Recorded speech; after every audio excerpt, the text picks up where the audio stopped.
السلام علیکم ورحمۃ اللہ وبرکاتہ۔ الحمد للہ وحدہ والصلاة والسلام علی من لا نبی بعدہ، اما بعد فاعوذ باللہ من الشیطان الرجیم، بسم اللہ الرحمن الرحیم۔ وَلَقَدْ آتَيْنَا مُوسَى الْكِتَابَ وَجَعَلْنَا مَعَهُ أَخَاهُ هَارُونَ وَزِيرًا فَقُلْنَا اذْهَبَا إِلَى الْقَوْمِ الَّذِينَ كَذَّبُوا بِآيَاتِنَا فَدَمَّرْنَاهُمْ تَدْمِيرًا وَقَوْمَ نُوحٍ لَمَّا كَذَّبُوا الرُّسُلَ أَغْرَقْنَاهُمْ وَجَعَلْنَاهُمْ لِلنَّاسِ آيَةً وَأَعْتَدْنَا لِلظَّالِمِينَ عَذَابًا أَلِيمًا إلى آخر الآية۔ صدق الله العلي العظيم وصدق رسوله النبي الكريم ونحن على ذلك من الشاهدين والشاكرين۔ اللهم ألهمنا رشدنا وأعذنا من شرور أنفسنا، اللهم وفقنا لما تحب وترضى من القول والفعل والنية۔ رب اشرح لي صدري ويسر لي امري واحلل عقدة من لساني يفقهوا قولي، آمین یا رب العالمین۔ محترم حضرات، معزز سامعین، محترم خواتین، میری ماں اور بہنوں، بزرگ بھائیوں، پیارے بچوں، 19واں پارہ سورہ فرقان آیت نمبر 34 تک بات ہو گئی تھی۔ آیت نمبر 35 سے نیا رکوع شروع ہو رہا۔ اوپر کی آیتوں میں ایک مضمون تھا کہ جب بھی کفار کوئی اعتراض کریں گے، آپ پر کوئی مثال چسپاں کریں گے، تو ہم اس کی وضاحت اس سے بہتر انداز میں پیش کریں گے تاکہ ان کا جواب معقول ہو جائے۔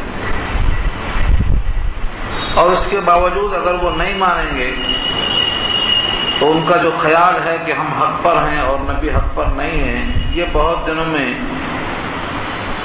ان کا یہ خیال بہت دنوں تک نہیں چلے گا، بلکہ عنقریب ان کو معلوم ہو جائے گا کہ کون گمراہ ہے، راستے سے بھٹکا ہوا کون۔ اب اس کی مثال میں فرعون کا واقعہ آئے گا۔ فرعون نے موسیٰ علیہ السلام کے ساتھ جو سلوک کیا اور اللہ کی آیتوں کا اس نے انکار کیا، تو بہت جلد زمانے میں فرعون موسیٰ کے سامنے ذلیل اور خوار ہو گیا۔ یہ نمونہ پیش کیا ہے اس رکوع میں، اور ان کے ساتھ قوم نوح کا تذکرہ ہوگا، قوم عاد کا، قوم سمود کا، اصحاب الرس کا تذکرہ ہوگا کہ ان تمام قوموں کا یہ حال ہوا کہ نبی کی تکذیب کرنے والے بہت جلد ذلیل اور خوار ہو گئے۔ اس میں تسلی ہے سید الانبیاء محمد مصطفیٰ صلی اللہ علیہ وسلم کو کہ قریش مکہ اگر آپ کی بات نہیں مانیں گے تو بہت جلد ان کا بھی انجام ایسا ہی ہونے والا ہے۔ جو مانیں گے ان کی دنیا آخرت دونوں سنور جائے گی، اور جو آپ کی اطاعت سے بغاوت کریں گے ان کا انجام بھی فرعون کی طرح ہوگا، قوم سمود کی طرح ہوگا، قوم نوح کی طرح ہوگا، جس طرح ان تمام کی بربادی پر اشارہ آ گیا۔ یہ ہے خاکہ اس رکوع کا۔ وَلَقَدْ آتَيْنَا مُوسَى الْكِتَابَ، اور البتہ تحقیق ہم نے دیا موسیٰ کو کتاب، کتاب سے مراد تورات ہے۔ وَجَعَلْنَا مَعَهُ، اور کر دیا ہم نے ان کے ساتھ، اخاہ، ان کے بھائی، ہارون، ہارون کو، وزیراً، بطور وزیر، بطور مددگار کی۔ اس سے پہلے یہ بات آ چکی ہے کہ یہ صرف ایک ہی نبی ہیں جو حضرت موسیٰ کی دعا پر نبی بنائے گئے ہیں، گویا نبوت کو مانگ کر حاصل کیا گیا ہے۔ وہابی نبوت ہر ایک کو ملتی ہے، قصبی نبوت حضرت ہارون کو دی ہے، مانگ کر، اللہ سے مانگا ہے کہ میری زبان میں لکنت ہے، میرے بھائی زبان والے ہیں، ان کی زبان فصیح ہے، آپ ان کو میرے ساتھ لگا دیجیے۔ اللہ نے ان کی دعا قبول کر کے ساتھ لگا دیا۔ تو وزیر کو وزیر کہتے کیوں؟ یہ بات پیچھے آ چکی ہے، پھر سن لیجیے اس کو۔ وزیر بنا ہے وزر سے، واو زے رے، وزر، اور قرآن کریم میں یہ لفظ استعمال ہوا ہے بوجھ کے معنی، وَلَا تَزِرُ وَازِرَةٌ وِزْرَ أُخْرَى، کوئی کسی کا بوجھ نہیں اٹھائے گا، تو وزر کے معنی بوجھ۔ اور وزیر سے غیر صفت ہے فعیل کے وزن پر، عزیل کے وزن پر، جس کے معنی بوجھ میں شریک ہونے والا۔ جتنے بھی وزیر ہوتے ہیں بادشاہوں کے قریب میں، وہ کیا ہے؟ بوجھ کو بانٹ لیتے ہیں۔ تعلیم کا قلمدان یعنی تعلیم کا بوجھ ان کے اوپر ہے، فائنانس کا قلمدان یعنی فائنانس کا بوجھ ان کے اوپر ہے۔ تو وزیر کے معنی آتے ہیں بوجھ کو لاد لینے والا۔ اللہ نے حضرت موسیٰ کو ان کی دعا کے ذریعے حضرت ہارون کو ان کے بھائی کو کیا بنا کر دیا؟ وزیر بنا کر، انہیں ان کا بوجھ اٹھانے والا۔ فرعون کے پاس جانا یہ بوجھ نہیں ہے، ایک کلام پیش کرنا یہ بوجھ نہیں ہے۔ بوجھ کا اندازہ آپ کو ہوگا سورہ مزمل میں، جب قرآن نازل ہوا نبی صلی اللہ علیہ وسلم پر، تو اللہ نے پہلے سے کہہ دیا انا سنلقی علیک قولا ثقیلا، اے نبی ہم آپ پر ایک بھاری بھرکم بوجھ ڈالنے والے ہیں۔ بھاری بھرکم بوجھ کا آج اسے کوئی بوجھ سمجھتا ہی نہیں، اتنا ہلکا سمجھتا ہے کہ جب چاہا جہاں چاہا جیسا چاہا کر دیا۔ بوجھ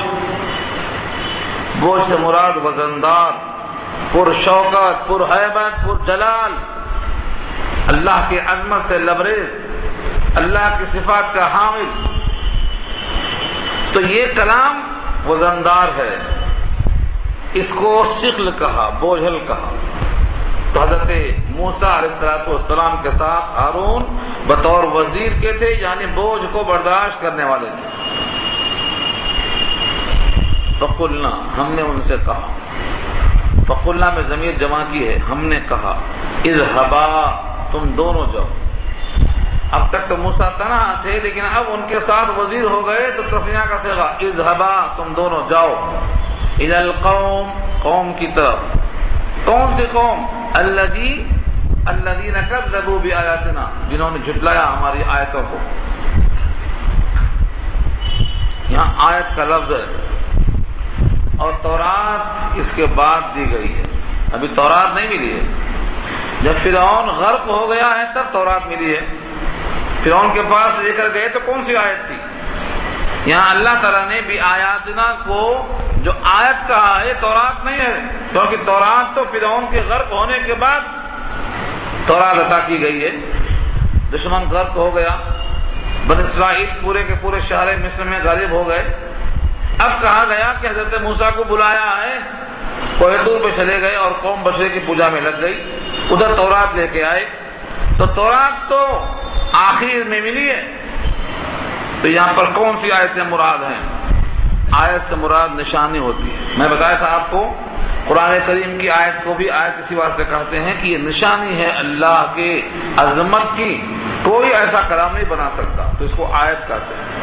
حضرت موسیٰ کے پاس جو آیت تھی جس کو جھٹلایا تھا، وہ آپ کی لاٹھی تھی، آپ کا ہاتھ تھا، یہ نشانی تھی، اس کو آیت کہا۔ جیسے اونٹنی، اونٹنی کو اللہ نے کیا کہا؟ ناقۃ اللہ، اللہ کی اونٹنی ہے۔ اللہ کی اونٹنی کیوں کہا؟ تب تو اللہ ہی کی مخلوق ہے، لیکن اونٹنی کو اللہ کی مخلوق نہیں کہا، اللہ کی نشانی کہا، کیونکہ اللہ نے اس کو عام طریقے سے نہیں پیدا کیا بلکہ پہاڑ سے پیدا کر دیا اپنے کلمہ کن سے۔ تو ناقۃ اللہ، اللہ کی اونٹنی ہو گئی۔ تو یہاں حضرت موسیٰ علیہ السلام کا معجزہ جو تورات سے پہلے فرعون کے سامنے پیش کیا گیا، وہ سب کے سب معجزات یہاں مراد ہیں۔ 9 معجزات ہیں جس کا ذکر سورہ اعراف میں آ چکا ہے۔ وَلَقَدْ آتَيْنَا مُوسَىٰ 9 آیات، 9 کا لفظ ہے، 9 نشانیاں۔ وہ 9 نشانیوں میں سے 2 تو ایک لاٹھی ہے اور ایک عصا بیضاء ہے۔ اور اللہ نے یہ 2 نشانیاں اس وقت دے دی تھی جب آپ مدین سے لوٹ کے آ رہے تھے اور درخت کے پاس اللہ نے قریب کیا، خطاب کیا، تو 2 نشانیاں دے کے بھیجایا تھا۔ یہی یہاں مراد ہے۔ یہ پہلا قول ہے۔ ایک قول یہ بھی ہے جو اس سے ہٹ کر ہے کہ جتنے بھی قومیں ہیں ان کے پاس پہلے سے آسمانی کتابوں کا کچھ نہ کچھ حصہ باقی چلا آ رہا تھا، جس میں توحید جھلکتی تھی. جیسے آج ہندوازم ہے، ان کی کتابوں میں آپ دیکھیں گے تو وہاں بھی توحید ہے، چھپا کے رکھے ہیں. یہ ہر کتاب میں کچھ نہ کچھ توحید ہے. تو جو توحید اس زمانے میں تھی، حضرت موسیٰ نے پیش کیا تھا سابقہ کتابوں سے، وہ یہاں آیت مراد ہے. یہ دوسرا قول ہے، لیکن بے غبار اور صاف دلیل یہی ہے کہ نشانیاں یہاں مراد ہیں. آیت جٹلا دیا نشانیوں کو. فدمرناہم تدمیرا. دمرا کے معنی آتے ہیں دے مارا، یعنی ان کو ختم کر دیا. تدمیر کے معنی آتے ہیں ان کو اللہ نے اپنے قہر سے نسیہ منسیہ کر دیا، نیست و نابود کر دیا، جل سے اکھاڑ کے پھینک دیا. فدمرناہا، ہم نے ان کو اپنے قہر سے غارت کر دیا. اور تدمیرہ اس کی تاکید ہے. فدمرناہم تدمیرہ. جب مفعول کے ساتھ تاکید لائی جاتی ہے تو مفہوم کیا ہوتا ہے؟ تاکید. ہم نے اس کو پوری طرح غارت کر دیا، تباہ کر دیا. یہ ایک نمونہ ہوا. نبی صلی اللہ علیہ وسلم سے بہت متصل زمانے میں یہ واقعہ پیش آ چکا ہے. اب اس سے پہلے پہلا زمانہ ترتیب کے لحاظ سے موسیٰ کا بیان کیا گیا، اور اس سے پہلے حضرت نوح کا بیان ہوا. اگر پہلے بیان کرتے نوح کا تو نوح کا زمانہ پہلے گزرا ہے، لوگوں کے ذہن میں نہیں رہتا. اگرچہ گزرا ہے پہلے، لیکن ذہنوں سے قریب ہے موسیٰ کا واقعہ، فرعون کا واقعہ. اس لیے پہلے موسیٰ کا قصہ بیان کریں گے، اس کے بعد اب نوح کا ذکر لائیں گے، اس کے بعد پھر عاد و ثمود کا ذکر لائیں گے. کیوں؟ جو چیز ذہن میں تازہ ہے اس سے اس طرف جائیں گے جو تازہ نہیں ہے. یہ ترتیب ہے ذہن سازی کی. وقوم نوح، اور نوح علیہ السلام کی قوم، لما کذبوا الرسل، جبکہ انہوں نے جھٹلایا رسولوں کو. کذبوا الرسل، رسول واحد ہے اور رسول جمع ہے، اور پوری قوم کے پاس ایک ہی رسول آئے تھے، وہ نوح علیہ السلام تھے.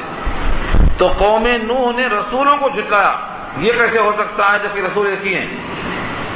950 برس تک ایک ہی رسول تھے، قوم نے ان کو جھٹلایا. لیکن اللہ فرماتے ہیں کہ قوم نوح نے اس سے پہلے کیا کیا؟ رسولوں کو جھٹلایا. اصل بات یہ ہے کہ ایک رسول کو جھٹلانا تمام رسولوں کو جھٹلانے کے برابر ہے. ایک آیت کو جھٹلانا ساری آیتوں کے جھٹلانے کے برابر ہے. ایک انسان کو قتل کرنا سارے انسانوں کو قتل کرنے کے برابر ہے. یہ بیان کیا اللہ نے. تو حضرت نوح کا جو پیغام تھا وہی پیغام سارے انبیاء کا تھا، اور وہ کیا تھا؟ اعبدوا اللہ، اللہ کی عبادت کرو، ولا تشرکوا بہ شیئا، اس کے ساتھ شریک مت کرو. تو جب نوح کو جھٹلایا قوم نے تو گویا انہوں نے ایک رسول کو نہیں جھٹلایا، تمام رسولوں کو جھٹلایا، کیونکہ سب نے یہی پیغام دیا تھا. یہ مفہوم ہے اس کا. وقوم نوح لما كذبوا الرسل، اور قوم نوح نے جبکہ جھٹلایا انہوں نے رسولوں کو، اغرقناہم، تو ہم نے ان کو غرق کر دیا. وجعلناہم للناس آیہ، اور بنا دیا ہم نے ان تمام کے غرق ہونے کو للناس، لوگوں کے لیے، آیتن، نشانی. طوفان نوح آج بھی عبرت ہے. جب کبھی قوم کو ڈرایا جاتا ہے تو قوم نوح کی طغیان کا چرچا ہوتا ہے. جب کبھی سیلاب آتا ہے تاریخ میں تو ان کو قوم نوح کے غرق ہونے کو یاد کیا جاتا ہے. عالمگیر طوفان. اور نشانی بڑی مانا کہ صرف وہ لوگ بچے جو کشتی میں تھے، بقیہ ایک بھی نہیں بچے، سب کا سب ختم ہو گئے. یہ علامت اس بات کی ہے. کس بات کی علامت ہے؟ کہ جو نبیوں کی بات مانیں گے وہ باقی رہیں گے، اور جو نبیوں کی بات نہیں مانیں گے ان کا انجام ایسا ہی ہوگا. وجعلناہم للناس آیہ، اور اس واقعے کو ہم نے نشانی بنا دیا لوگوں کے لیے. وَأَعْتَدْنَا، اور تیار کر دیا ہم نے، لِلظَّالِمِينَ، ظالموں کے لیے، عذاباً علیما، المناک عذاب. کوئی یہ کہے کہ یہ ظالم غرق ہو گئے، پانی میں مر گئے، قصہ ختم ہو گیا، اب تو نظر نہیں آتا کہ یہ عذاب میں ہے یا تکلیف میں۔ اللہ نے قوم نوح کے غرق ہونے کو اور ایسے ہی فرعون کے غرق ہونے کو نقل کرنے کے فرمایا کہ سب پانی میں غرق ہوئے لیکن آگ میں نکلے۔ جیسے پانی میں غرق ہوئے اسی وقت میں وہ آگ میں نکلے، بعد میں تو آگ میں جلیں گے ہی۔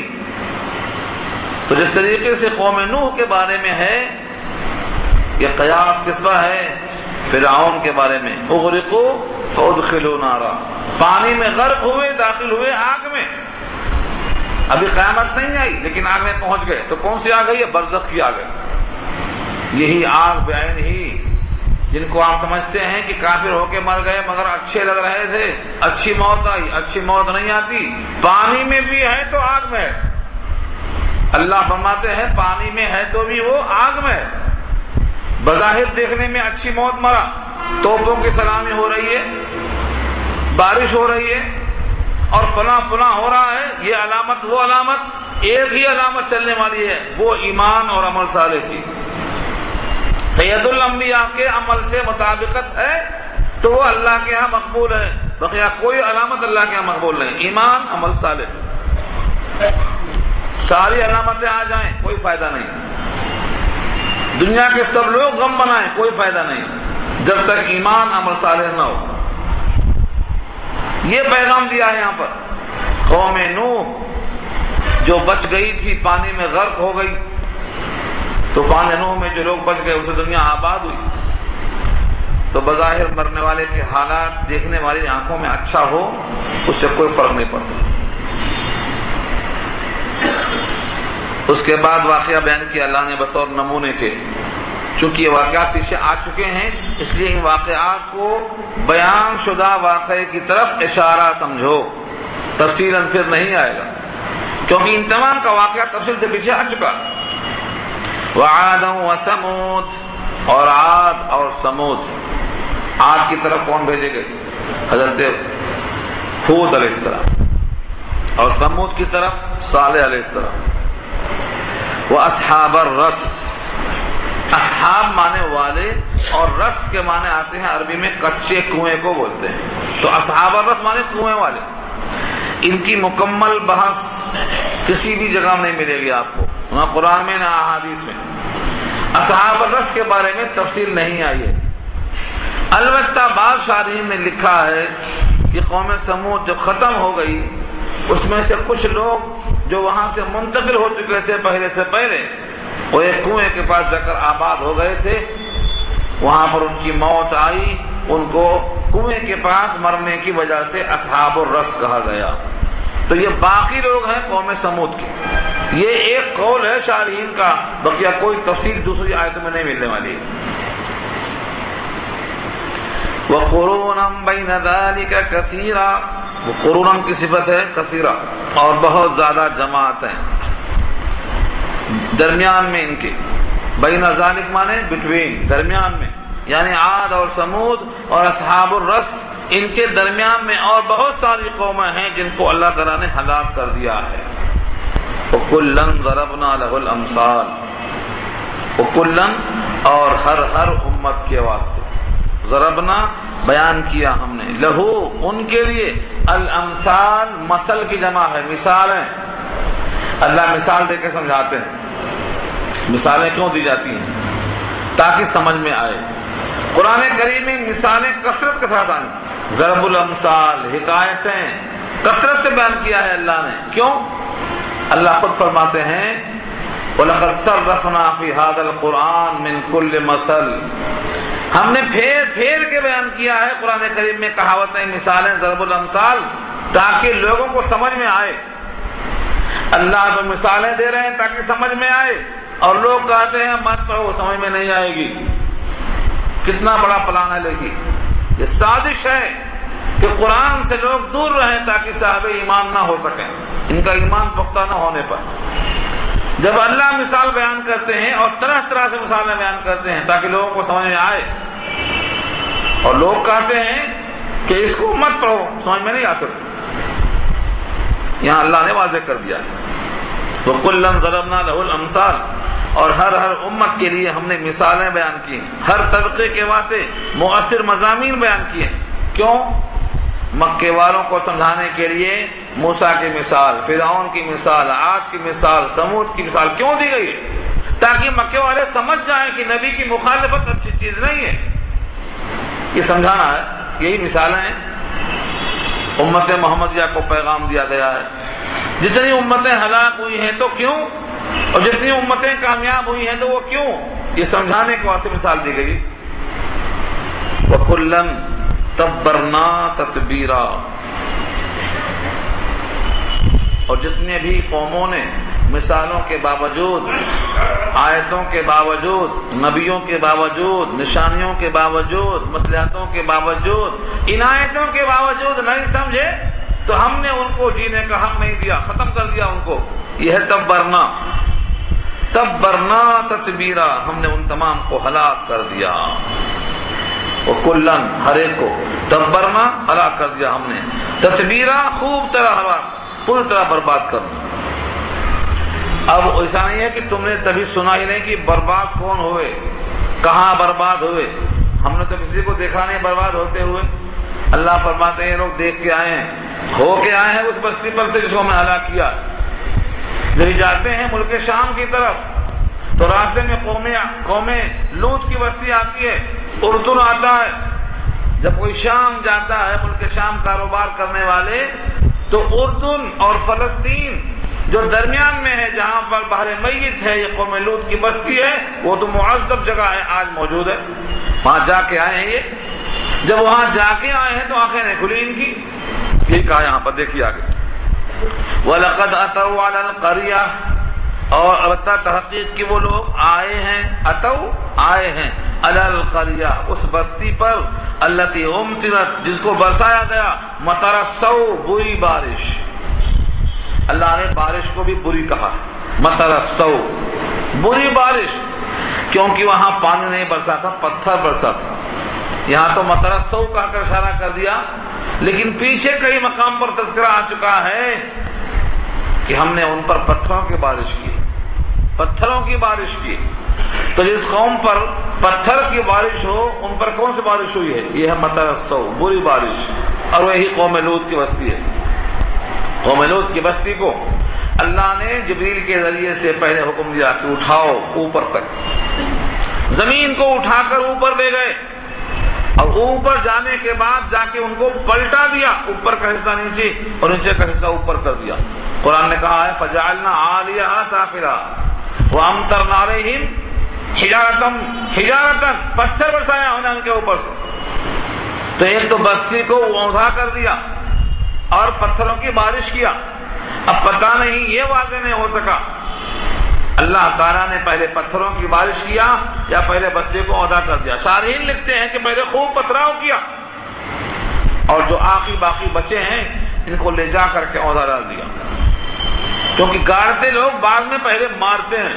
اوندھا کرنا گاڑنے کے برابر ہے، اور پتھروں سے بارش کرنا مارنے کے برابر. پہلے مارا جاتا ہے پھر گاڑا جاتا ہے. اللہ نے اس بارش کو کہا بری بارش ہے. تو یہ لوگ قوم لوط کی اس بستی سے گزر کے آئے ہیں جس بستی پر پتھرا ہوا تھا اور بری بارش ہوئی تھی. تو معلوم کیا ہوا، کبھی کبھی بارش فرحت کے لیے نہیں ہوتی ہے بلکہ عذاب کے لیے ہوتی ہے. یہ بات طے ہے.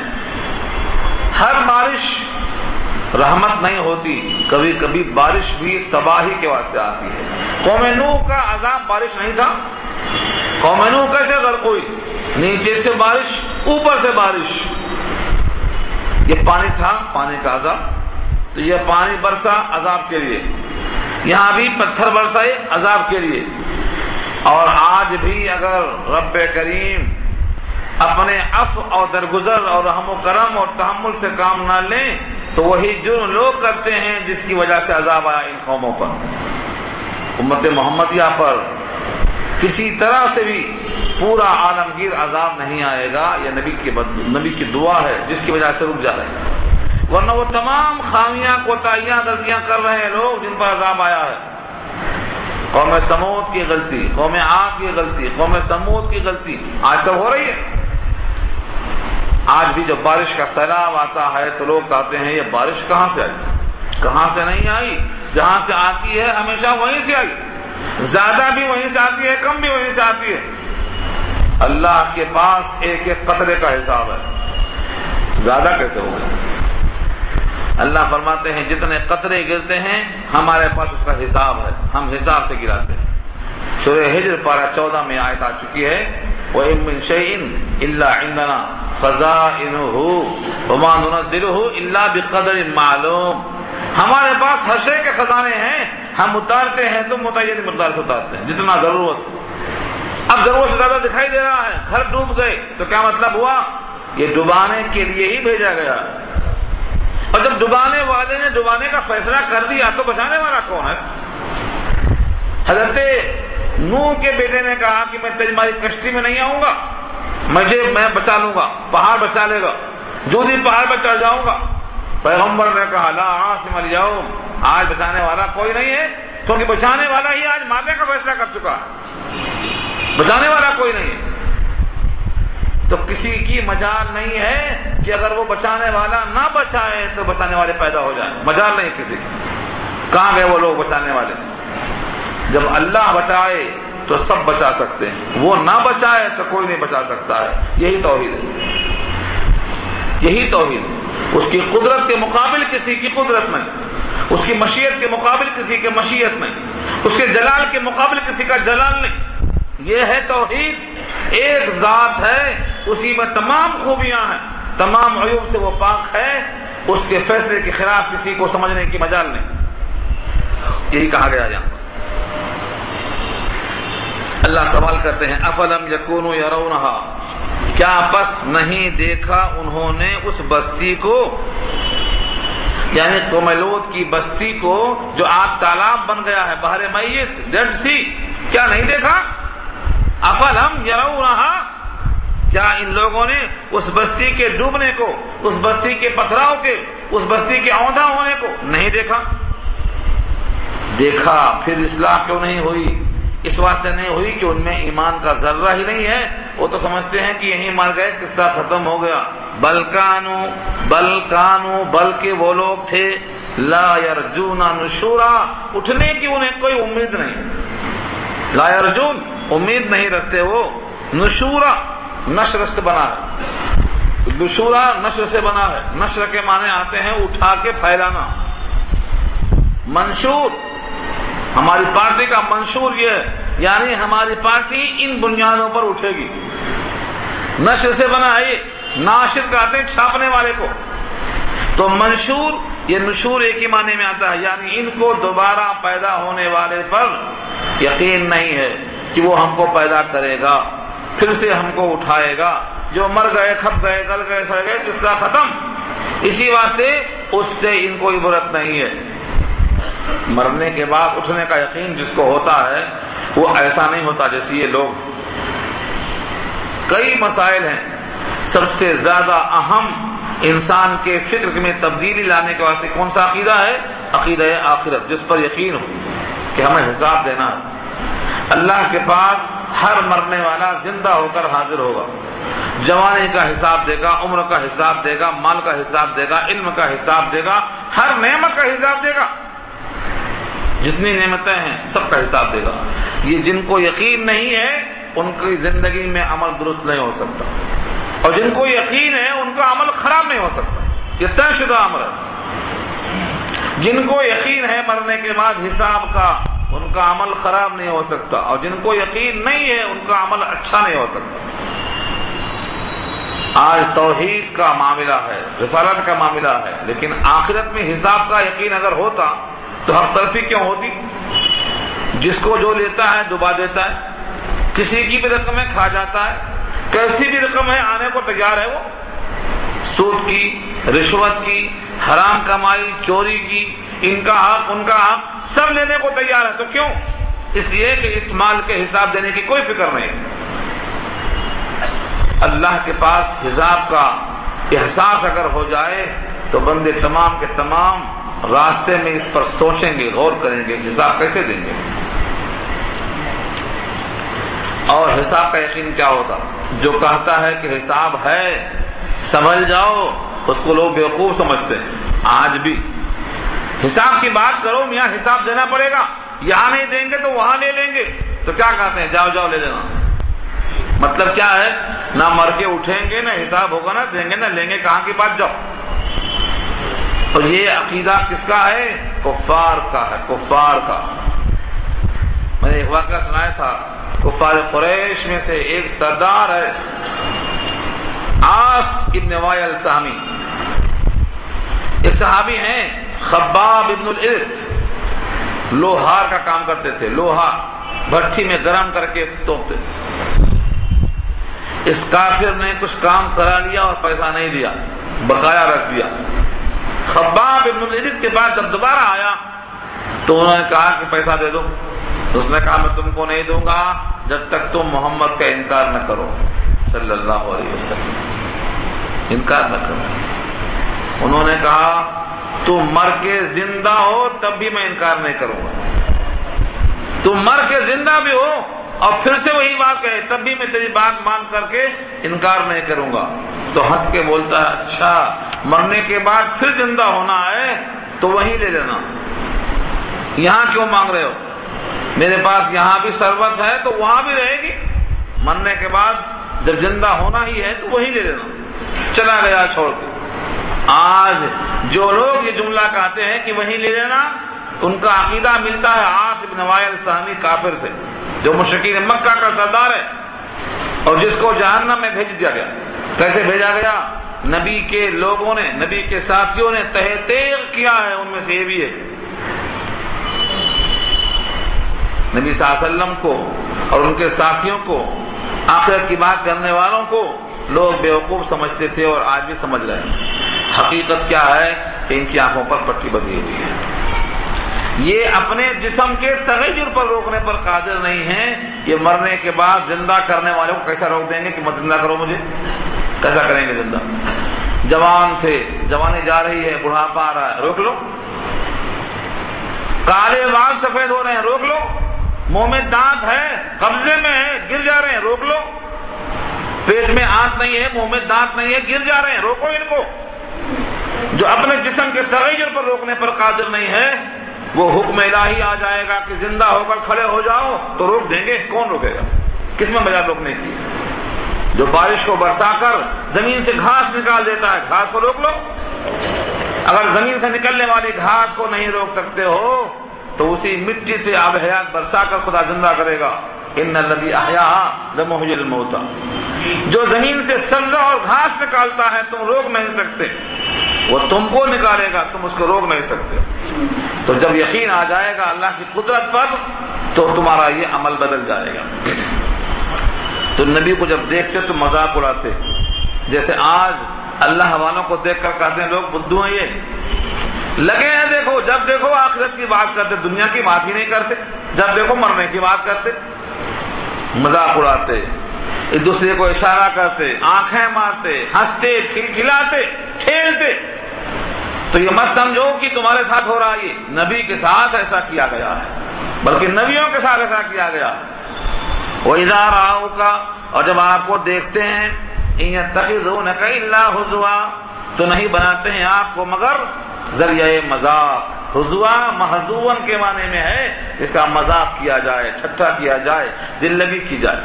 بتاؤ مجھے، نبی سے مذاق، نبی ہی نہیں سارے نبیوں کے سردار سید الانبیاء، یہاں آپ ہی تو مراد ہیں۔ وَإِذَا رَأَوْكَ، جب وہ لوگ آپ کو دیکھتے ہیں، یہاں آپ سے مراد کون ہے؟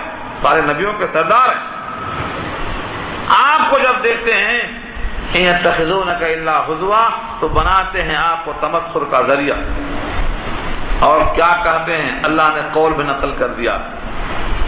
قرآن کریم سمجھ میں نہیں آئے گا؟ مجھے بتائیے، آپ کے سمجھ میں نہیں آ رہا ہے قرآن؟ اگر آ رہا ہے تو پھر آئے گا۔ اصل یہ سازش ہے یہودیوں کی، مسلمانوں کو قرآن سے دور کر دو، اتنا دور کر دو کہ یہ حرام حلال کو فرق نہ کر سکے، ایمان عدم ایمان کا فرق ان سے اٹھ جائے، فکر آخرت نکل جائے، جنت کی طرف نکل جائے۔ دیکھو کیا الفاظ ہیں، کافر کیسا کہتے تھے؟ اَهَذَا الَّذِي بَعَثَ اللَّهُ رَسُولًا، هَذَا کیا یہی ہے وہ شخص، الَّذِي بَعَثَ اللہ جس کو بھیجا ہے اللہ نے، رسولا رسول بنا کر، یعنی ایسے ہوتے رسول کیا چیز دیکھ رہے ہیں وہ؟ آپ کے پاس ہاتھوں میں کنگن سونے کا نہیں ہے، کانوں میں سونے کی بالیاں نہیں ہیں، دائیں اور بائیں نوکر چاکر نہیں ہے، آپ کے پاس طائف کے باغات نہیں ہیں، آپ کے پاس بڑی جائیداد نہیں ہے، آپ کے پاس بہت زیادہ نوکر چاکر ہضم و قدم نہیں ہے، ایک شخص ہے جن کا باپ بھی، جن کی ماں بھی، اور جن کے کوئی بھی کائنات میں نہیں ہے، سب چلے گئے، آگے پیچھے کوئی نہیں ہے، بھلا ایک ایسا شخص آتا ہے کہ میں اللہ کا رسول ہوں، کیا اللہ کو کوئی اور نہیں ملا بھیجنے کے واسطے رسول؟ یہ کافروں نے یہاں بھی کہا ہے اور سورہ زخرف پارہ 25 میں کہا ہے، دوبارہ یاد کرتا ہوں اس جملے کا، کافروں نے کہا قرآن کریم کو نازل کرنے کے لیے ان دو بڑی بستیوں میں سے کوئی اور بڑا آدمی نہیں ملا اللہ کو، وَقَالُوا لَوْلَا نُزِّلَ هَذَا الْقُرْآنُ عَلَى رَجُلٍ مِّنَ الْقَرْيَتَيْنِ عَظِيمٍ، سورہ زخرف پارہ 25، قالوا کہنے لگے لولا نزل هذا القرآن، کیوں نہیں نازل کیا گیا یہ قرآن؟ کس پر؟ علی رجل، ایک ایسے آدمی پر، من القریتین، دو بستیاں طائف اور مکے میں سے، عظیم، یہ صفت کسی رجل کی ہے، کسی بڑے آدمی پر۔ بڑا بتاؤ بڑا کس کو کہتے ہیں؟ ان کی نگاہ میں بڑا کون ہے؟ اللہ کی نگاہ میں بڑا کون ہے؟ فیصلہ کر لو۔ کسی بھی نگاہ سے دیکھو گے رسول اللہ اللہ کی نگاہ میں بڑے ہیں، اور جو ان کو نمونہ بناتا ہے ان کی نگاہ میں رسول اللہ بڑے ہیں، اور جو رسول اللہ کو نمونہ نہیں بناتا، یہودیوں کو نمونہ بناتا ہے، اس کی نگاہ میں کون بڑا ہے بھائی؟ یہودی بڑے ہیں، کیونکہ ان کے پاس جو مال ہے وہ کسی کے پاس نہیں ہے، ان کے پاس جو مواصلاتی نظام ہے وہ کسی کے پاس نہیں ہے، ان کے پاس جو فوج ہے وہ کسی کے پاس نہیں ہے۔ ہمارا نمونہ آئیڈیل کون ہے؟ اللہ کے رسول۔ اللہ کے رسول کو اللہ نے بڑا کہا ہے، اتنا بڑا اس زمین آسمان کے بیچ میں دوسرا کوئی پیدا ہی نہیں ہوا، نہ آئندہ پیدا ہو سکتا ہے۔ مگر یہ لوگ کیوں کہتے ہیں ایسا؟ کیونکہ پیچھے گزر چکا ہے، ان کے پاس خزانے کیوں نہیں ہیں؟ او یلقی الیہ کنز او تکون لہ جنۃ یاکل منھا، ان کے پاس باغات ہوتے، خزانے ہوتے تو یہ بڑے آدمی ہوتے۔ اگر کسی کے پاس مال دولت ہے اور اس کی وجہ سے وہ بڑا ہے، لوگوں نے اسے بڑا سمجھا ہے، تو سب سے بڑا زمین پر کون تھا؟ قارون تھا۔ جب نکلا سواری پر بیٹھ کر تو لوگوں نے کہا ہاں کیا نصیبے والا ہے، سورہ قصص پارہ 20، کیا نصیبے والا ہے۔ اور جب دوسرے دن دھنسنے لگا زمین میں، فخسفنا بہ وبدارہ الارض، ایک دن کے بعد دھنسنے لگا جب، تو کیا کہتے ہیں لوگ؟ اللہ کا فضل نہ ہوتا تو ہم بھی دھس جاتے اسی کی طرح، لولا امن اللہ علینا لخسف بنا، جس کو کل کہا تھا نصیبے والا اس پر کہتے ہیں آج اللہ کا فضل نہ ہوتا تو ہم بھی دھستے۔ تو مال والا قارون کی طرح دھسنے والا ہے، نمونہ ہمارا نہیں بن سکتا، وہ بڑا آدمی نہیں بن سکتا۔ بڑا وہ ہے جو اللہ کی نگاہ میں بڑا ہو، اور وہ سید الانبیاء، جو ان سے جتنا مشابہ ہوگا اتنا بڑا بنے گا اللہ کی نگاہ میں۔ ساری کائنات بڑا کہے نہ کہے، اللہ نے کہا کفا باللہ شہیدا، گواہی کے لیے اللہ کی کافی گواہی ہے، کوئی نہ بڑا کہے اللہ نے بڑا کہا، لہذا سب سے بڑے سید الانبیاء ہیں اس زمین اور آسمان کے بیچ میں، سارے نبیوں کے سردار، اولاد آدم کے سردار، آپ سے بڑا کوئی نہیں ہے۔ آپ کے لباس کو دیکھ کر اور آپ کے کپڑوں کو دیکھ کر اور آپ کی معیشت کو دیکھ کر اور آپ کے زمین پر چھوٹے سے گھر کو دیکھ کر یہ کافروں نے کہا تھا کیا یہی ہیں وہ جن کو بنایا اللہ نے رسول؟ اگر مومن بھی اس نگاہ سے دیکھنا شروع کر دے کہ جس کے پاس مال ہے وہ بڑا ہے، جس کے پاس ایمان ہے عمل صالح ہے وہ چھوٹا ہے، تو یہ ترازو کس کی ہے؟ کفار قریش کی ہے۔ اس ترازو کو پھینک دیا رسول اللہ نے۔ ان کفار قریش نے رسول کی حالت پر یہ جملہ کہہ دیا، لیکن آپ کی بات پر، کلام الہی کے اثرات پر، کہ آپ نے تو ہم کو ہمارے بتوں سے بچھڑا دیا ہوتا اگر ہم جمے نہ رہے ہوتے بتوں پر. مطلب بات میں تاثیر ہے، کلام میں جادو ہے. اتنا بڑا کلام کہ ہم تو کھسک گئے تھے اپنے جگہ سے. اگر ہم مضبوط چیز سے نہ پکڑے ہوئے ہوتے اپنے بتوں کو تو ہم کو تو ہٹا دیا تھا انہیں، ہم کو تو ہٹا دیا تھا. ان کاد لیضلنا عن آلہتنا لولا ان صبرنا علیہا. ایک جملہ ہے، ان کاد بے شک قریب تھا، لیضلنا کہ ہم کو ہٹا دیتے، عن آلہتنا ہمارے معبودوں سے، لولا اگر یہ بات نہ ہوتی، ان صبرنا علیہا کہ ہم ڈٹے رہے اس پر، ہم بتوں پر ڈٹے رہے، ورنہ ان کی باتوں سے تو ہم کھسک چکے تھے. کیا مطلب ہوا؟ یعنی ہم گمراہ ہو جاتے. ہماری کامیابی یہ ہے کہ ہم بتوں کو مضبوط پکڑے رہے، اسی مضبوطی کی خاطر ان کی باتوں میں نہیں آئے، ورنہ ہم تو بتوں سے ہٹ جاتے، گمراہ ہو جاتے. گویا اپنے تئیں خوش ہیں کہ ہم حق پر ڈٹے ہیں اور یہ بہکے ہوئے ہیں. اللہ فرماتے ہیں بہت جلدی معلوم ہو جائے گا بہکے ہوئے کون ہے، ڈٹے ہوئے کون ہے. دیکھو آگے، وَسَوْفَ يَعْلَمُونَ حِينَ يَرَوْنَ الْعَذَابَ، اور ان قریب وہ جان لیں گے، جلد ہی معلوم ہو جائے گا جب دیکھیں گے وہ عذاب کو. من اضل سبیلا، کون ہے زیادہ گمراہ راستے کے اعتبار سے. رسول گمراہ ہے کہ تم گمراہ ہو، عذاب جیسے سمجھ میں آ جائے گا.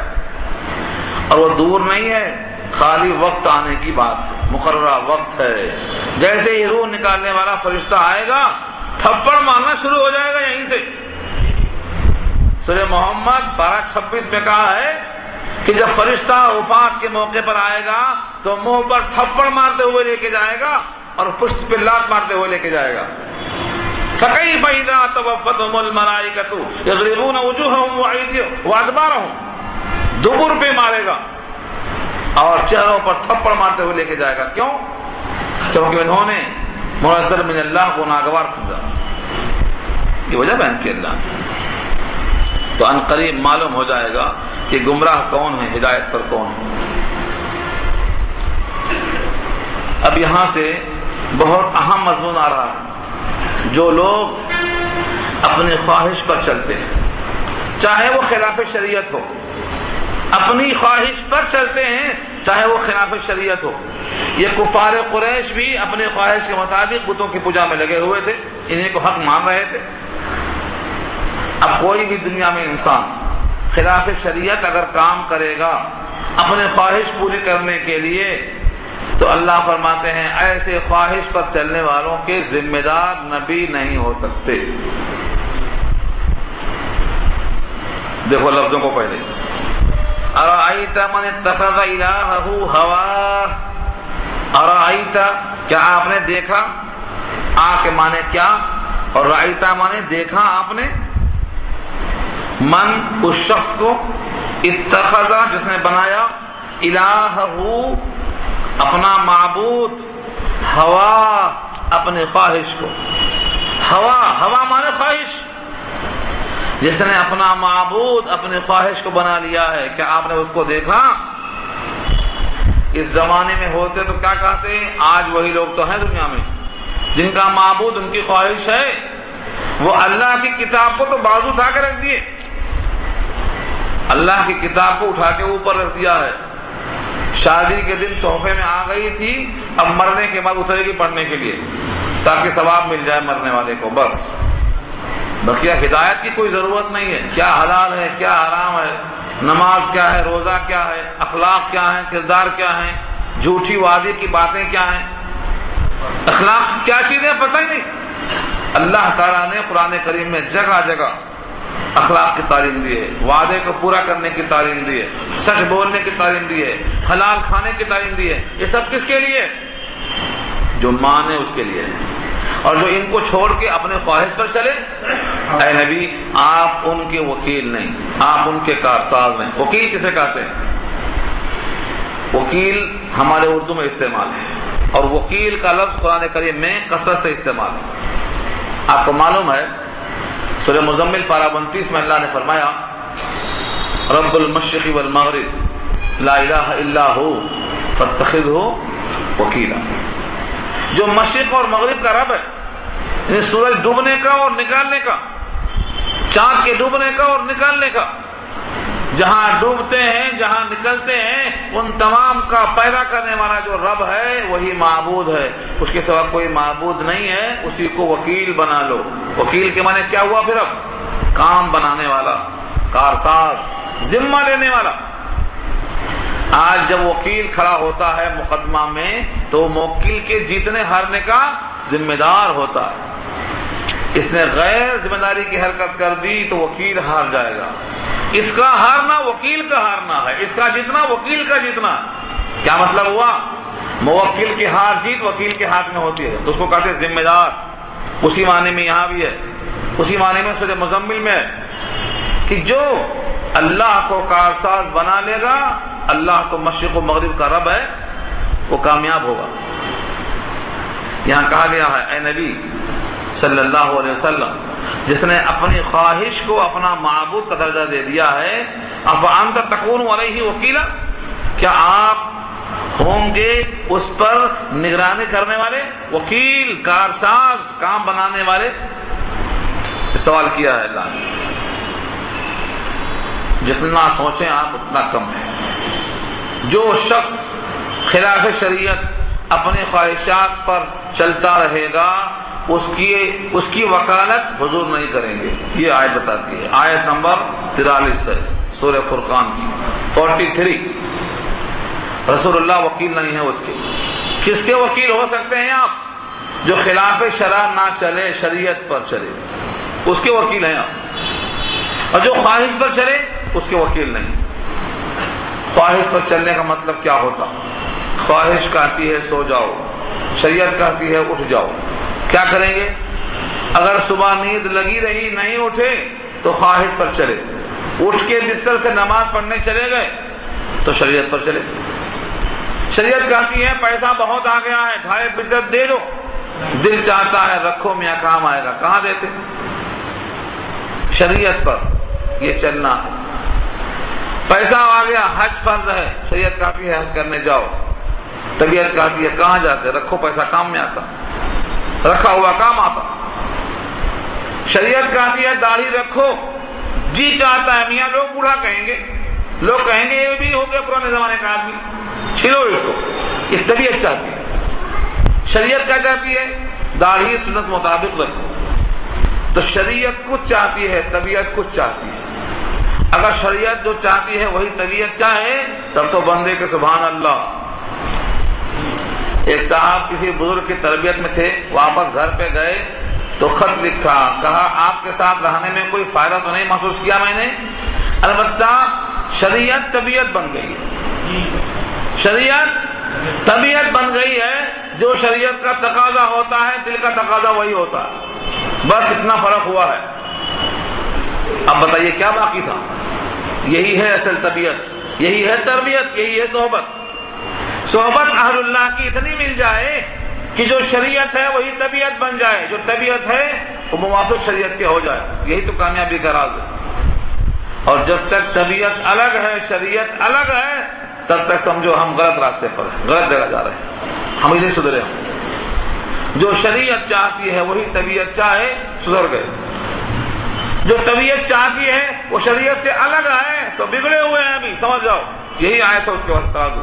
میرے پاس گھر کی کوئی بات نہیں ہے، ترازو یہ. اللہ کے نبی سے اللہ کیا فرماتے ہیں؟ جس نے اپنی خواہش کو اپنا معبود کا درجہ دے دیا ہے، کیا آپ اس کے نگران کار بن سکتے ہیں؟ اس کا ذمہ لے سکتے ہیں؟ ان کی وکالت کر سکتے ہیں؟ سوال کیا اللہ نے. اور یہ کوشچن مارک بتاتا ہے رسول اللہ اس کا جواب انکار میں دیں گے، نہیں نہیں نہیں، جو شریعت کے خلاف ہے وہ میرا کیسے ہو سکتا ہے؟ شریعت تو میں نے پیش کی ہے لوگوں پر چلنے کے لیے. میں خود شریعت کا پابند تھا. میں نے کبھی نماز نہیں چھوڑی، میں نے کبھی کسی پر ظلم نہیں کیا، میں نے کسی کو گالی نہیں دی، میں نے وعدہ خلافی نہیں کی، میرے زبان سے کبھی جھوٹ نہیں نکلا. کسی غیر عورت کا ہاتھ میں نے کبھی ہاتھ میں نہیں لیا۔ جب میں نے خود پابندی کی شریعت کی تو کوئی اور اگر صاحب چلتا ہے تو وہ میرا کیسے ہو سکتا ہے؟ میں کیسے اس کا ہو سکتا ہوں؟ میں اس کا ذمہ کیسے لے سکتا ہوں؟ یہ ہے کوشچن مارک۔ افانت تکون علیہ وکیلا، کیا آپ ہیں، آ مانے کیا اور فا مانے تو، انت آپ، تکون علیہ ہوں گے اس پر، وکیلا نگرانی کر سکنے والے، کام بنانے والے، ذمہ لینے والے، دیکھ بھال کرنے والے۔ یاد رکھ لو، دو بت ہیں۔ ایک بت ہے جو مٹی کا بنتا ہے، لوگ اس کو سجدہ کرتے، بھگوان مانتے۔ ایک بت وہ ہے جس کا نام ہے نفس اور خواہش اور جی، جس کی لوگ مسلمان ہونے کے بعد بھی پوجا کرتے ہیں۔ جب تک یہ بت نہیں ختم ہوگا تب تک ایمان کامل نہیں ہوگا۔ اسی لیے کلمہ پڑھ کر اسلام میں داخل ہونے کا حکم ہے، اور کلمے میں کیا ہے؟ لا الہ، کوئی معبود نہیں۔ یہ جو میرا جی ہے یہ بھی معبود نہیں۔ اگر یہ معبود ہے تو لا الہ بولے ہی نہیں آپ۔ لا الہ مانے کوئی معبود نہیں، اور آپ کے اندر بیٹھا ہوا یہ بولتا ہے میاں بولو منہ سے، میں تو کروا کے رہوں گا، شادی خانے میں باجا بھی ہوگا، عورتیں ناچیں گی، رقاصہ آئیں گی، تم کو ڈانس کرنا پڑے گا میاں، تم سے کراؤں گا سب کھیل۔ تو اندر جو بیٹھا ہوا جی ہے جس کو ہم نفس کہتے ہیں، یہ دوسرا بت ہے، اور یہ زیادہ مضر ہے اس بت کے مقابلے میں، کیونکہ اس کی برائی تو نظر آتی ہے، توبہ توبہ کر لیتے ہم۔ کیسے لوگ ہیں بھائی، بناتے بھی ہیں، پوجا بھی کرتے ہیں، پھینک کے بھی آتے ہیں، کیسے تبصرہ کرتے بھائی بیٹھ کے، ان کی عقل کا ماتم۔ وہ کہتے کیسے لوگ ہیں بھائی، اللہ کی بات کرتے، قرآن کی بات کرتے، آخرت کی بات کرتے، ماننے کی بات کرتے، اور جو جی میں آئے کر لیتے، جب چاہتے ڈبا دیتے کسی کو، وعدہ خلافی کر دیتے، نہ میراث کا مال دیتے، نہ کسی کا حق دیتے، رشوت کھاتے اور سود کھاتے۔ کیسے لوگ ہیں بھائی یہ؟ تو کیا جواب دیں گے آپ؟ یہی سوال یہاں بھی ہے۔ سب سے بڑا بت نفس ہے، تو لا الہ الا اللہ کہتے ہوئے اپنی نگاہ میں یہ دل کو لانا، یہ ایک بت یہاں ہے، ابھی اس کو نکالنا۔ نبی صلی اللہ علیہ وسلم نے دو بت کو نکالا تھا، ایک بیت اللہ سے 360 بتوں کو نکالا تھا جو مٹی اور پتھر کے بت تھے، اور ایک لوگوں کے دلوں سے بتوں کو نکالا تھا، جہاں شرک تھا وہاں توحید کو رکھا تھا۔ ہمارا ابھی وہ بت نکلا نہیں ہے۔ جب تک ہم یہ عہد نہ کر لیں ہم وہی کریں گے جو اللہ نے چاہا، ہم وہی کریں گے جو رسول اللہ نے چاہا، ہم وہی کریں گے جو قرآن کا تقاضا ہے، تب جا کر کے وہ بت نکلا ہے۔ وہ بت کتنا مہلک ہے یہ بحث میں یہاں نہیں کروں گا، وقت نہیں ساتھ دے گا۔ اس پوری بحث 25واں پارہ سورہ جاثیہ آیت نمبر 23 میں یہ بحث پھر آئے گی انشاءاللہ، وہاں یہ بحث آپ کو ملے گی۔ وہاں اللہ نے ایک جملہ کہا ہے، اس میں آگے بڑھتا ہوں۔ اضلہ اللہ علی علم، اللہ نے علم کے باوجود اسے گمراہ کر دیا ہے، جانتا ہے کہ یہ گمراہی ہے پھر بھی وہ کر رہا۔ ایک لفظ ہے اضلہ اللہ علی علم، سورہ جاثیہ پارہ 25 آیت نمبر 23۔ اللہ نے علم کے باوجود گمراہ کر دیا ہے۔ وختم علی سمعہ وقلبہ، اور اس کے سماعت پر، اس کے دل پر مہر لگا دیا ہے۔ حق اندر جائے گا ہی نہیں، آپ لاکھ کوشش کر لیں دل میں بات نہیں جائے گی۔ وجعل علی بصرہ غشاوہ، آنکھوں میں پردہ ڈال دیا ہے۔ یہ سزا کس کے لیے رکھا اللہ نے؟ جو اپنے نفس کی پوجا کرتا ہے، جو اپنے نفس کی بندگی کرتا ہے۔ سزا دنیا میں کیا ہے؟ آنکھوں پر پردہ، دل پر، کان پر مہر، علم کے باوجود گمراہی۔ اسی آیت کو سامنے رکھ کر اقبال نے کہا تھا، تعلیم تیرے جوہر باطن کو کھا گئی، آب حیات پی کے تجھے موت آ گئی۔ یہ آب حیات ہے قرآن، تو صاحب ایمان بنتا ہے، یہ آب حیات پی کے بھی مر گیا تو۔ آب حیات تو حیات بخشتی ہے، لیکن تیری آب حیات تجھے موت دے رہی۔ کیوں؟ تیرے علم نے تجھے کھوکھلا کر دیا ہے۔ تو جس کو علم سمجھتا ہے وہ علم نہیں ہے، فن ہے، فلسفہ ہے۔ اصل علم وہ ہے جس میں حق نظر آئے، جنت نظر آئے۔ وہ علم کون سا ہے؟ قرآن کا علم ہے، مگر ہم نے اس کو اپنی اولاد سے دور کر دیا ہے اور اولاد کو قرآن سے دور کر دیا ہے۔ یہ دوری ہمیں کہاں لے جائے گی؟ حق سے بہت دور لے جائے گی۔ اللہ فرماتے ہیں کہ بھلا آپ نے اس شخص کو دیکھا جس نے اپنا معبود اپنے خواہشوں کو بنا دیا ہے، اپنا خدا اپنے خواہش کو سمجھتا ہے، کیا آپ اس پر وکالت کریں گے؟ آپ اس کے وکیل بنیں گے؟ آپ اس کا ذمہ لیں گے؟ آپ اس کی نگہداشت کریں گے؟ جواب میں نفی آئے گی۔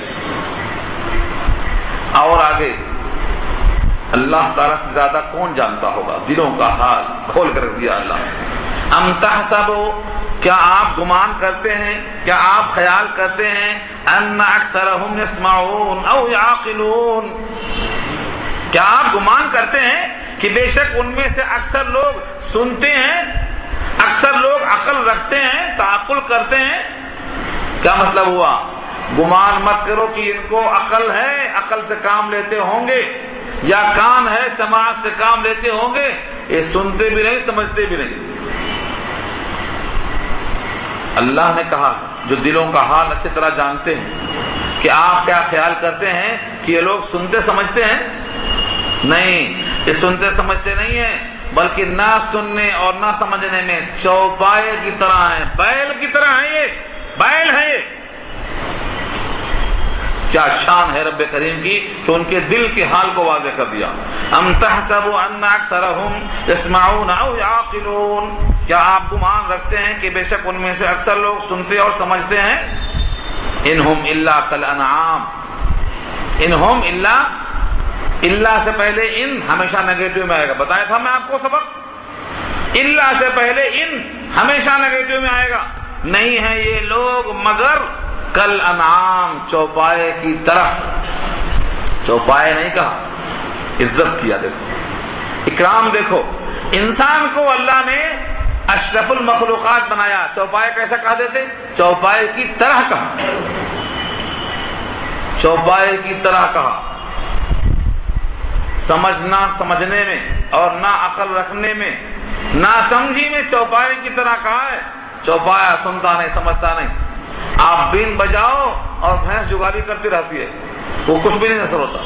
سانپ ناچتا ہے لیکن بھینس جگالی کرتی رہتی ہے، آپ کے بین کا کوئی اثر نہیں۔ آپ سارا قرآن پڑھ دو، ان پہ کوئی اثر نہیں ہونے والا۔ کیوں؟ یہ سنتے ہی نہیں، سمجھتے ہی نہیں۔ سننے کے لیے بلاؤ تو سننے کو تیار نہیں، سمجھنے کو سمجھاؤ سمجھنے کو تیار نہیں۔ چوپائے کی طرح تو کیا سمجھیں گے؟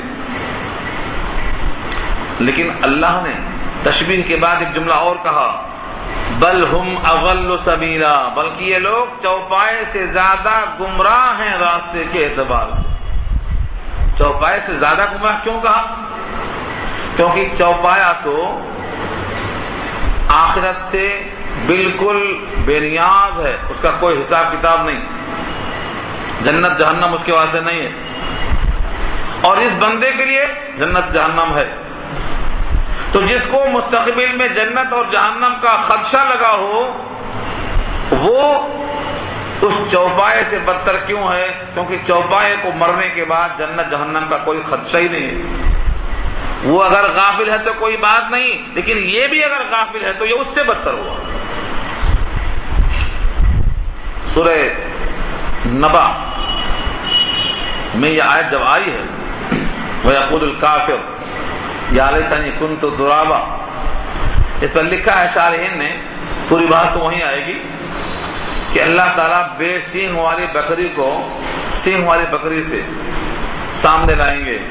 اس بکری نے اس کو مارا تھا، سینگ والی نے مارا تھا، تو کہیں گے اس کو سینگ دی جائے گی اور اس کو سینگ حذف کر دی جائے گی، تو بھی مار لے، بدلہ پورا ہو جائے گا۔ جب بکریوں کا حساب ایسا کر دیں گے تو کہیں گے اب تم لوگ مٹی ہو جاؤ، سب مٹی بن جائیں گے، نہ جنت میں نہ جہنم میں۔ تو اب کافر کہے گا کاش کہ ہم انسان نہ ہوتے، ہم بھی مٹی بن جاتے۔ کتنے اچھے جانور ہیں کہ مٹی بنا دیے گئے، جہنم سے بچا گئے، جنت نہ ملی نہ صحیح، کم سے کم جہنم سے بچ گئے، کاش کہ ہم بھی مٹی ہوتے۔ اسی کو پارہ ہجر میں سورہ ہجر میں اللہ نے کہا ہے 14 پارہ کے اندر کہ کافر ایک دن ضرور تمنا کرے گا کاش کہ ہم بھی مسلمان ہوتے، ایک دن ضرور ایسا آئے گا۔ ہاں کافر تمنا کرے گا لو کانوا مسلمین، کاش کہ ہم بھی مسلمان ہوتے، ربما یود الذین کفروا لو کانوا مسلمین، ایک دن ضرور ایسا وقت آئے گا کافر کہے گا کاش کہ ہم بھی مسلمان ہوتے تو ہم جہنم سے بچ جاتے۔ تو مٹی جب بنایا جائے گا جانور تو یہ جہنم میں جائیں گے، تو بدتر کون ہوا؟ چوپائے سے بدتر اس طرح ہوئے کہ چوپایا تو مٹی پہ قصہ ختم ہو گیا اور ان کا قصہ جہنم تک طویل ہو گیا، ہمیشہ کی جہنم لگ گئی سر پہ، اس لیے چوپائے سے زیادہ گمراہ ہیں۔ تو جو لوگ نہ سنتے ہیں نہ سمجھتے ہیں، چوپائی کی طرح سے پھرتے ہیں اور راستے کے اعتبار سے ان سے بھی زیادہ بدتر ہیں، اپنے خواہشات پر یہ چلتے رہیں گے اور اپنے مقام تک منزل تک پہنچیں گے، اے نبی آپ کے کارساز نہیں بن سکتے۔ اب یہاں سوال یہ ہے کہ وہ رب کی جنت ہے کیسی؟ وہ جنت پر قادر ہے؟ اللہ نے اپنی قدرت کے یہاں سے ایک رکوع میں مکمل قدرت کا نمونہ پیش کیا ہے۔ تم ہم کو دیکھنے کی طاقت نہیں رکھتے ہو، لیکن ہمارے نشانات دیکھ لو ہم کیسے کیسے قادر ہیں۔ اب یہاں سے مسلسل ایک رکوع میں ان تمام نشانیوں کو پیش کیا ہے جن کو ہم آنکھوں سے دیکھ سکتے ہیں، سمجھ سکتے ہیں۔ اس کے بعد ترغیب آئے گی آخری رکوع میں کہ میرے بندے تو ایسے ہوتے ہیں، رحمان کے بندے ایسے ہوتے ہیں۔